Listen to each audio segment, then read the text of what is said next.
Hi guys, இன்னைக்கு Sunday. கண்டிப்பா இன்னைக்கு நான்வெஜ் தான் எடுக்க போறோம். மட்டன் பிரியாணி சாப்பிட்டு ரொம்ப நாள் ஆன மாதிரி இருந்ததா, சோ அதுதான் கைஸ் செய்ய போறோம். அதுக்கு முதல்ல குக்கர்ல க்ளீன் பண்ணி வச்ச மட்டன், இஞ்சி பூண்டு விழுது, புதினா, வீட்லயே ரெடி பண்ண பிரியாணி மசாலாவை சேர்த்து தண்ணி சேர்த்து வேக வச்சு எடுத்துக்கிட்டோம். இப்போ ஒரு பிரியாணி குண்டா வச்சு அதுல கொஞ்சம் எண்ணெய் ஊத்தி பட்டை கிராம்பு எல்லா மசாலாவையும் சேர்த்து வெங்காயம், தக்காளி, புதினா, கொத்தமல்லி பேஸ்ட், 2 பச்சை மிளகாய், தயிர், முந்திரி, சில்லி பவுடர், தேவையான அளவுக்கு உப்பு, வேக வச்ச மட்டன் இதெல்லாம் சேர்த்து தண்ணியவும் சேர்த்து நல்லா கொதிச்சு வந்ததுக்கு அப்புறம் அரிசியவும் சேர்த்துக்கிட்டோம். அப்புறம் என்ன, கொஞ்ச நேரத்திலே பிரியாணி பெர்ஃபெக்ட்டா ரெடி ஆயிடுச்சு.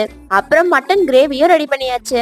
அப்படியே பசியில நம்ம செஞ்ச பிரியாணியை சாப்பிடும் போது டேஸ்ட் வேற லெவல்ல இருந்துச்சு கைஸ். இந்த பிரியாணியோட டேஸ்டுக்கு காரணமே விறகடுப்புல செஞ்சது தான் கைஸ். நீங்களும் கண்டிப்பா விறகடுப்புல ட்ரை பண்ணுங்க. நம்ம சாப்பிடுறத பார்த்தோன்னே சாராவோட ரியாக்ஷனை பாத்தீங்களா? கேட்டாலும் ஷேக்கன் கொடுக்காதவன் இப்ப எப்படி கொடுக்குறா பாத்தீங்களா? சாப்பிட்டு முடிச்சுட்டு கொஞ்ச நேரம் ரீல்ஸ் எடுத்து எக்ஸாமுக்கு படிக்க கிளம்பிட்டேன் கைஸ்.